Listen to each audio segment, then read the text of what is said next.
पाकिस्तान ने इस मिसाइल का नाम गोरी क्यों रखा? शहाबुद्दीन गोरी कौन थे? इस 2 मिनट की वीडियो में आप मुकम्मल तफसील के साथ जान जाएंगे। शहाबुद्दीन गोरी ने 1191 की शिकस्त के बाद तमाम जर्नलों को तरबियत याफ्ता फौज तैयार करने का हुक्म दिया। कुछ अरसे बाद एक बड़ी फौज जिसकी तादाद 1,20,000 जमा कर ली, वो इस फौज को लेकर पिछली शिकस्त का बदला लेने के लिए दिल्ली की तरफ रवाना हुए।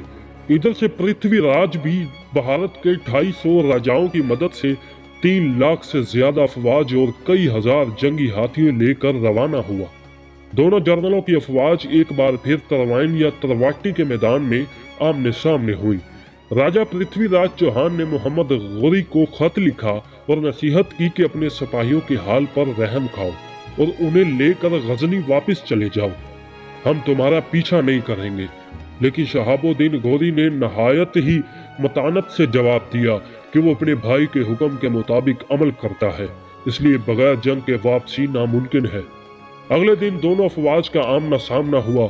जंग सूरज तलू होने से पहले शुरू हो गई, जबकि जोहर के वक्त खत्म हो गई। शहाबुद्दीन गोरी को फतह हुई और पृथ्वीराज को शिकस्त हुई। उसने मैदान जंग से भागकर जान बचाई, मगर दरियाए सरस्वती के पास गिरफ्तार कर लिया गया। सुल्तान मोहम्मद गौरी के हुक्म पर उसे कत्ल कर दिया गया। अब इस जंग के 2 फायदे हुए।